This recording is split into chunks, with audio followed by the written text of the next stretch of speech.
વાત છોટાઉદેપુરની, જ્યાં જાંબુઘોડા નજીકનો રોડ બેસી ચૂક્યો છે। 2 કરોડના ખર્ચે બનેલો રોડ બેસી જતા વાહન ચાલકોની અવરજવર બંધ થઈ ગઈ છે। 2 મહિના અગાઉ જ સ્લેબ ડ્રેનના અપ્રોચ બનાવવામાં આવ્યા હતા। નસવાડી પંચાયત આર&બીના ઇજનેરોની ઘોર બેદરકારી। 2 મહિના પહેલા જ બનાવેલા સ્લેબ ડ્રેનના અપ્રોચ છે અને બાદમાં 2 કરોડના ખર્ચે જે બનેલો રોડ હતો આ બેસી ગયો, જેના પરિણામે વાહનોની અવરજવર બંધ થઈ ગઈ। દ્રશ્ય જોઈ શકાય છે કે કઈ રીતે આ રોડ બેસી ચૂક્યો છે, જેના પરિણામે લોકોને ભારે હાલાકીનો સામનો કરવાનો વખત આવ્યો છે। 2 મહિના પહેલા જ સ્લેબ ડ્રેનના બનાવાયા હતા અપ્રોચ। નસવાડી પંચાયત આર&બીના ઇજનેરોની ઘોર બેદરકારી। 2 મહિના અગાઉ આ એપ્રોચ બનાવ્યા બાદ જે 2 કરોડના ખર્ચે રોડ બનાવેલો હતો એ રોડ બેસી ગયો છે, જેના પરિણામે લોકોની વાહનોની અવરજવર બંધ થઈ ચૂકી છે।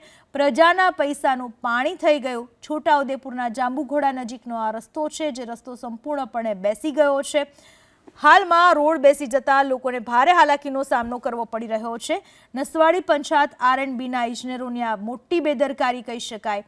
2 કરોડના ખર્ચે બનેલો આ રોડ હતો અને 2 મહિના અગાઉ સ્લેબ ડ્રેનનો અપ્રોચ કરવામાં આવ્યો હતો, અપ્રોચ બનાવવામાં આવ્યા હતા। હાલમાં આ રસ્તા પરથી સંપૂર્ણપણે અવરજવર બંધ થઈ ગઈ છે। હજુ તો વરસાદની એન્ટ્રી થઈ નથી અને આ પ્રકારની ઘટનાઓ બની નથી। પાલિકાની અને અધિકારીઓની બેદરકારી સામે આવી રહી છે।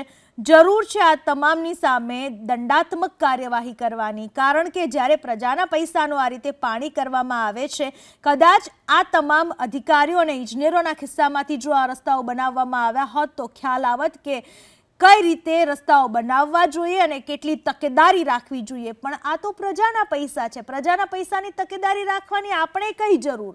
એ તો પ્રજા ટેક્સ ભરે છે, ભરતી રહેશે, સવાલ કોણ ઉઠાવશે?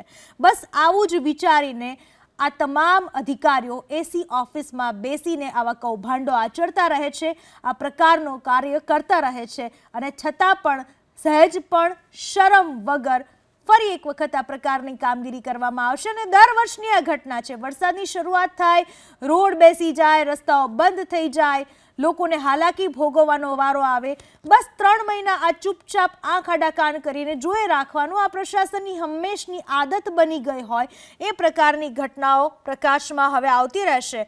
વરસાદની શરૂઆત જ થઈ છે અને એક આ પ્રકારની ઘટના બની ચૂકી છે। આ વિશે વધુ માહિતી આપવા આપણી સાથે જોડાઈ ચૂક્યા છે મારા સંવાદદાતા માજીદ ખાન। માજીદ, કઈ રીતની ઘટના બની છે, કેટલા સમય પહેલા કઈ રીતનો બનેલો આ રસ્તો છે? જી, આ નવીન રસ્તો બન્યો છે નસવાડી તાલુકાના જાંબુઘોડા ગામે। નવીન સ્લેબ ડ્રેન બન્યો છે અને તેનો જે એપ્રોચ રોડ છે તે પહેલા જ વરસાદમાં બેસી ગયો ને જેના લઈને ત્યાંના જે સ્થાનિકો જે છે તે ભ્રષ્ટાચારની જે ફરિયાદ કરી રહ્યા છે, કારણ કે જે રીતના નવો રોડ છે અને નવા રોડ જો બેસી જતો હોય, હાલ ત્યાં વાહન વ્યવહાર જે ભારે વાહનો છે તે પસાર નથી થતા, તેને લઈને લોકોને હાલાકી ભોગવવાનો વારો આવ્યો છે। 2 કરોડના ખર્ચે આ રોડ બન્યો છે। હાલ તેનું લોકાર્પણ પણ નથી થયું, લોકાર્પણ પહેલા જ આ પરિસ્થિતિ ત્યાં સર્જાઈ છે। જી, ક્યારે આ લોકાર્પણ કરવાના હતા સાહેબોને? આ રસ્તાનું કામ થઈ ચૂક્યું હતું?